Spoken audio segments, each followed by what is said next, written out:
The king was dying from falling down drunk, not battle, not poison, not even old age with dignity. Archibald the Peaceful, who had ruled for 40 winters without spilling blood, who had turned raiders into farmers and brought grain enough to see them through 3 hard winters. He was dying because he drowned himself in mead and tumbled down the feast hall steps like a fucking thrall. Harald. His father's voice was wet, blood in the lungs. Come closer. Prince Harald moved to the bedside. The chamber stank of wounds going bad. His father's face was gray in the firelight, eyes yellow. 3 days since the fall, the healers said it might take 2 more days. Something felt wrong. The air was too cold for midsummer, even this late at night. Harald's breath misted slightly as he knelt. In the corner of his vision, a shadow moved where no shadow should be. He turned his head. Nothing, just firelight, dancing on stone. I'm here, Father.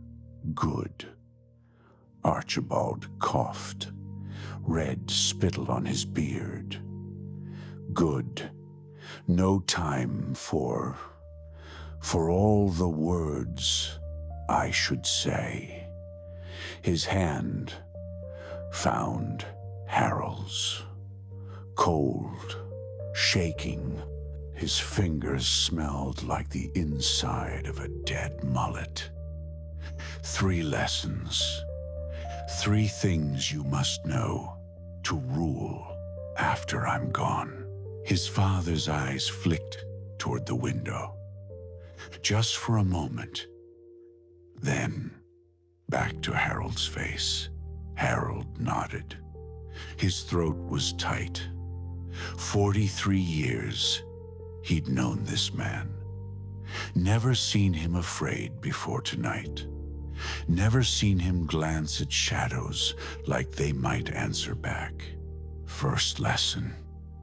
Archibald's grip tightened. Find a partner. Build a family. Not for heirs, fuck heirs. For anchor. All good fortune flows from hearth fire. And the person who shares your bed in the dark hours, your mother. He trailed off, smiled despite the pain. Your mother made me better than I was. Find that. Don't rule alone. I will, Father. Second lesson. Be true to yourself. Another cough. Worse this time. The crown makes men into liars. They wear faces that please councils, that calm warriors, that satisfy priests. Don't. Find the core of who you are and hold it. Let them hate you for truth, rather than love you for lies. Harald felt tears on his face. These were good lessons. Hard-won wisdom from a good king. Third lesson.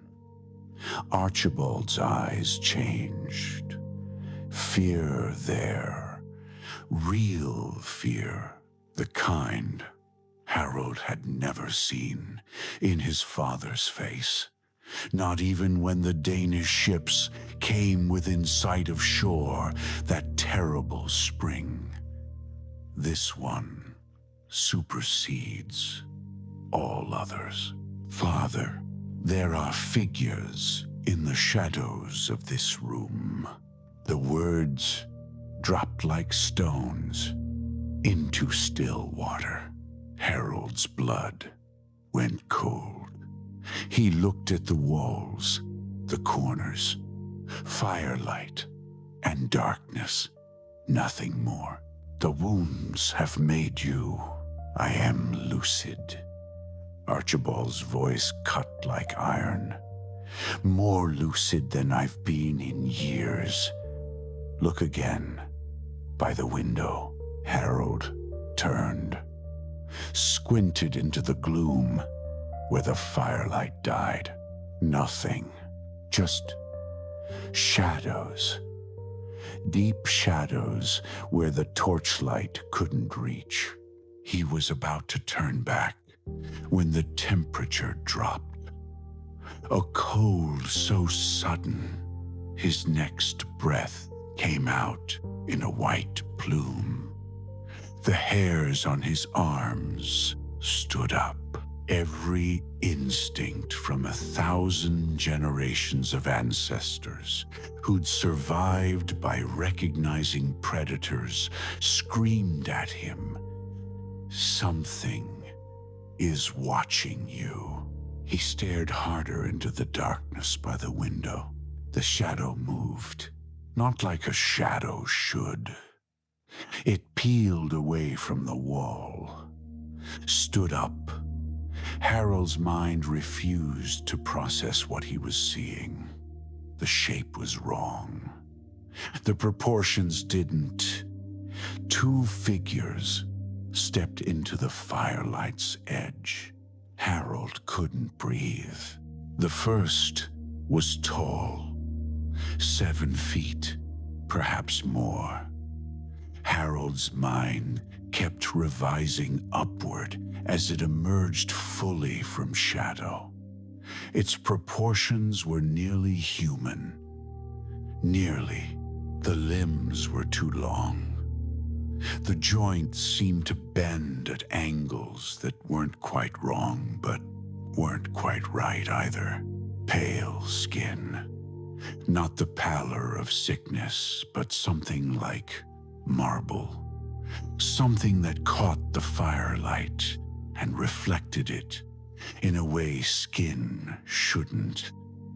The face was beautiful. Nordic features, high cheekbones, a face that could have been carved by a master sculptor.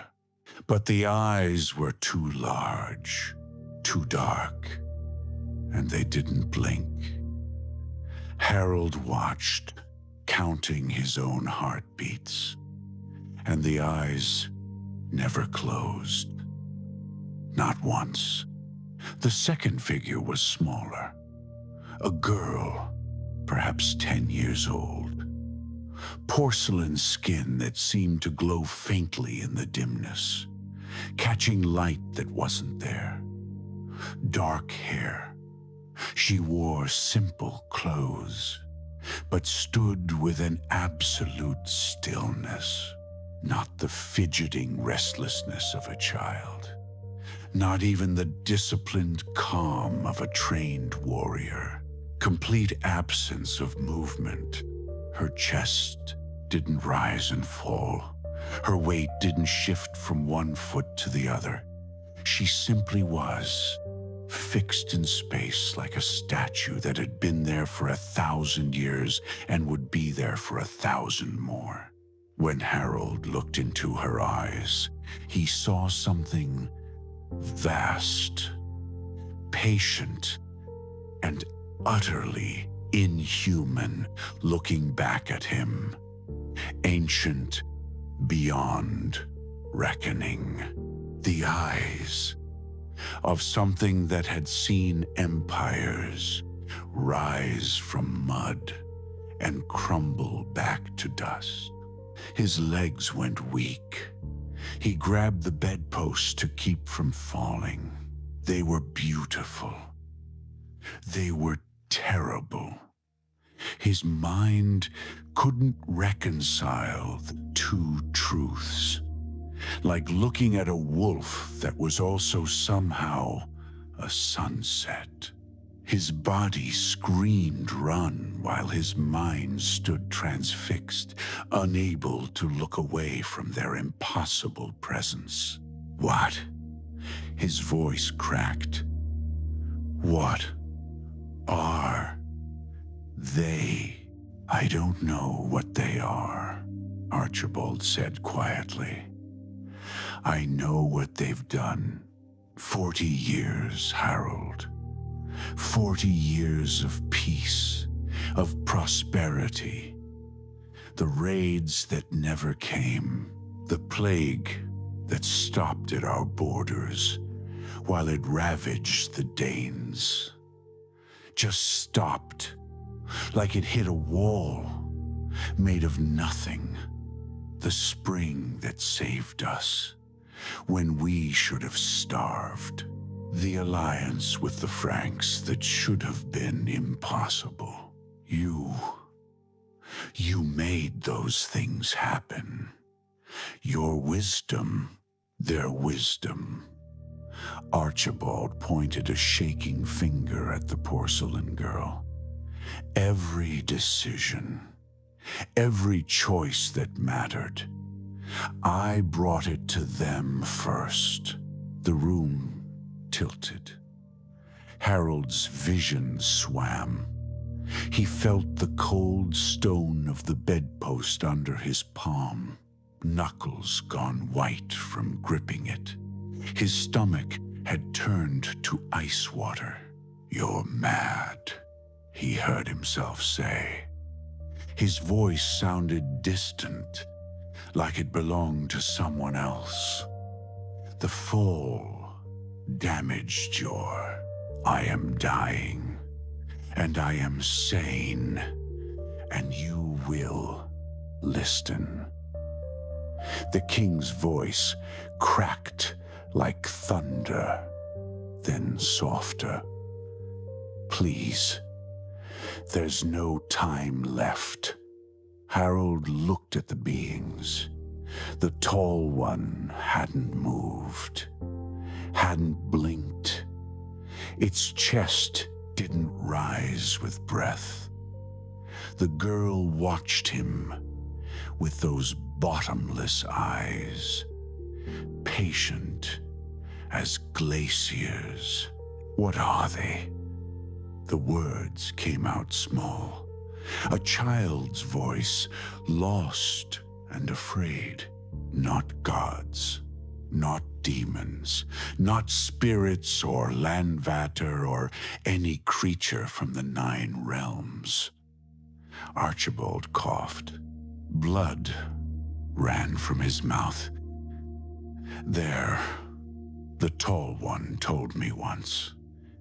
I didn't understand the words. Something about other worlds, the stars. They travel somehow through time itself. Time travel. The words meant nothing. Time was the sun rising and setting. Time was seasons. Time was birth and death. Time was fixed, solid. How do you travel through stone? Harald's hands had gone numb. He looked down and saw them trembling. Why, he managed. His throat felt tight, like invisible hands were closing around it. Why would they? Why us? Why you? I don't know. They don't explain. The girl speaks maybe twice a year when she does. Archibald's eyes were pleading now.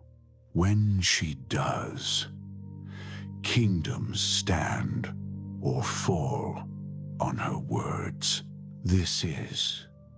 Harald looked at his father. In his mind, a memory flashed. Being 7 years old and being lifted onto a horse for the first time. His father's strong hands steadied him. That fearless certainty. "You're safe, son. I've got you." He looked at those same hands now, shaking, cold, smelling of death. The man who'd had all the answers reduced to this. And suddenly, Harald understood. The respected king, the wise ruler, the man who'd brought unprecedented peace, a puppet, a thrall, wearing a crown. You knew. The words came out strangled. Heat flooded his chest, rage, bright and choking. His pulse hammered in his temples. You knew these things, were pulling strings, making our choices, and you let them. I listened to wisdom that saved lives, Archibald shouted, then crumpled. The effort was too much. Thousands of lives, boy. Our people prospered. Our people were ruled by monsters we can't even comprehend. Harald's hand found his knife. Without thinking, he turned to face the beings, heart slamming against his ribs. Get out of this chamber. My father is dying and I won't have." The girl moved. One step forward. Every hair on Harald's body stood up. Primal terror screamed through his blood. The kind of fear that sent his ancestors running from bears, from wolves, from things that hunted in the dark. She was just a child. Small, delicate.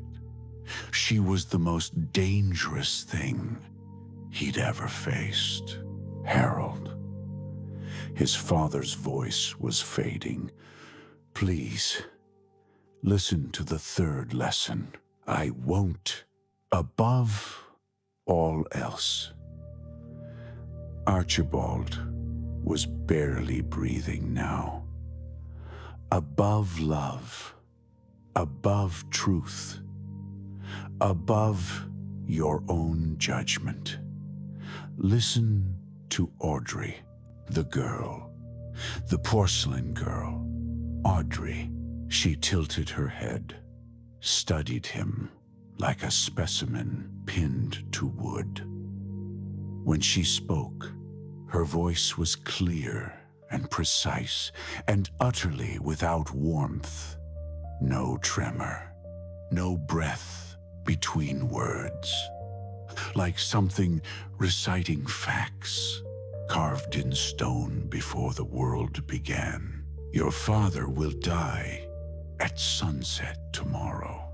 The words landed like a fist to Harald's gut. Sigurd Redhand will send envoys in 2 winters. Accept his terms.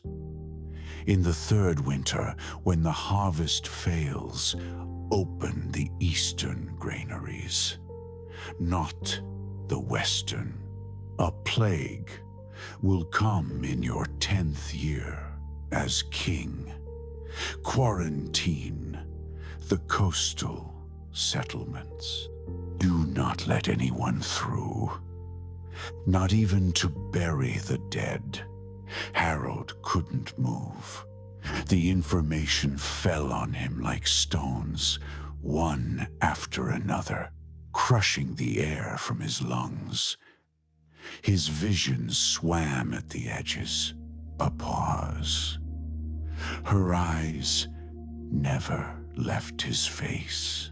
You will have 3 sons and a daughter. Something in Harald's chest clenched. Future children, sons he hadn't fathered yet. She was speaking of them like they already existed, like they were already. The youngest son will die in his 5th summer. The room tilted. Harald's ears rang. He opened his mouth, but no sound came out. Just a strangled breath. Do not try to prevent this. His death will save the bloodline. Stop. The word barely made it past his throat. You will be offered an alliance with the Saxons through marriage. Refuse it. They will burn within a generation. Stop. She stopped, waited. Her chest still didn't rise. Her eyes still didn't blink. Patient as mountains. Eternal as stone. Harald was shaking. His whole body was shaking like he'd been dropped in a frozen river. He could hear his own heartbeat thundering in his skull. His father was watching him with something like pity. Why? Harald choked out. Why tell me these things? Why interfere at all? For the first time, something like emotion crossed Audrey's face. The tall being shifted slightly, as if uncomfortable. Because you matter, she said quietly. All of you, every life, every choice.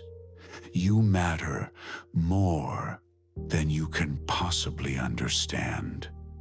And we are trying. She stopped, drew breath. We are trying to keep you alive long enough to matter. I don't understand. You're not meant to. Not yet. She looked at Archibald. Something passed between them. 40 years of partnership that Harald would never fully grasp. Your father was a good king. He listened when it mattered. He saved his people, even when it cost him certainty. Even when it meant living with questions he could never answer. Archibald was smiling now. Peaceful. It's not control, he whispered to Harald. It's guidance. A hand in the dark. They don't make you do anything. They just show you where the cliff edges are. Harald felt something break inside his chest. The world he knew. The simple truth of kings and gods and the natural order. Gone. I can't, he said. I can't do this. I can't rule knowing. This you can. Archibald's grip tightened one last time. You will, because the alternative is watching everything fall. And you're too much like your mother to let that happen. Harald looked at the beings, at Audrey with her ancient eyes, at the tall figure who had never spoken, who watched with infinite patience. If I refuse, he asked, if I tell you to leave and never come back. Audrey considered this. For a long moment, she didn't move, didn't breathe. Just that terrible stillness. Then thousands die who might have lived. But it is your choice. It has always been a choice. Your father could have refused me at any time. He chose to listen, chose to trust, chose to carry the burden of knowing there were forces in the world beyond his comprehension. She stepped back, but not like a person stepping. More like she was being pulled backward by invisible strings. Or like she was rewinding, the toll being followed, its movements equally wrong, joints bending at angles that made Harald's eyes water to watch. I'll return in 3 months. Her voice came from the darkness, but her lips didn't move. The words simply were, hanging in the air like smoke. If you wish to speak, if not, a pause. The longest pause Harald had ever heard. Then I wish you well, King Harald. May your rule be just, and your people prosper. The shadows swallowed them. Not like they stepped into darkness, like the darkness consumed them, ate them whole, and then settled back into ordinary shadows, as if they'd never been disturbed. The temperature rose slowly. Harald realized he'd been holding his breath. His lungs burned. The shadows were just shadows again. But Harald knew they were never truly empty. Not anymore. He collapsed beside his father's bed, legs finally giving out. Archibald's hand found his hair, like when Harald was a boy. Good, the king whispered. Good. You'll do well, better than I did. You'll. He died at sunset the next day, just like she said he would. Harald watched the light fade from his father's eyes. At the exact moment the sun touched the western hills. He'd counted down the hours all day, knowing, hoping she was wrong, hoping the fever might break, or the gods might intervene, or something, anything. But the sun set, and his father stopped breathing, and Harald understood for the first time what it meant to know the future. Not power, but a slow, creeping dread that never ends. 2 winters later, when Sigurd Redhand's body was cold in the ground, and his sons came bearing gifts and treaties, Harald stood in his hall and felt his heart clench with a familiar terror. She had seen this exact moment before he'd even been crowned. He accepted the terms, just as she'd said he would. And when the eastern granaries opened in the 3rd winter to feed his starving people, he thought of Audrey. When the plague came and he sealed the coastal settlements, listened to mothers wail for their dead children through locked gates, he thought of Audrey.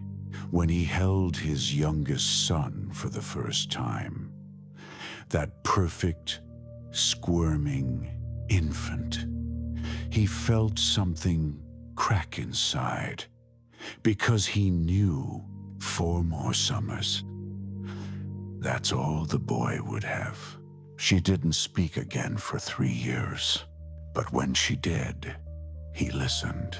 Gods, help him. He listened in the deep hours of night when sleep wouldn't come. Harald would rise from his bed and walk the empty halls of his father's, his keep. Sometimes he'd stop at the window where they'd first stepped from the shadow. He'd stand there in the dark, waiting, wondering. She'd said they were trying to keep humanity alive. But alive for what? What future had she seen that required such careful tending? What vast, incomprehensible thing waited at the end of all these choices? And the question that haunted him most: how many other kings, in how many other halls, were listening too? How many rulers across the known world and beyond stood awake in the dark hours, carrying the weight of impossible knowledge? How many had watched their children die on schedule, opened the correct granaries, accepted the fated alliances, all because a porcelain girl with ancient eyes had told them it was necessary? Harald would never know. The burden was his alone to carry, as it had been his father's, as it would be his son's. The one who would live past 5 summers to inherit a throne guided by shadows. He returned to his bed. His wife stirred in her sleep, reached for him. He held her close and said nothing of the future he knew was coming. Tomorrow, the Saxon emissaries would arrive with their proposal. Tomorrow, he would refuse them as instructed. Tomorrow, thousands would live who might have died because he'd listened to a voice from the darkness. And in the years to come, he would wonder, which was the greater burden? The weight of the crown, or the weight of knowing you'd never truly worn it alone?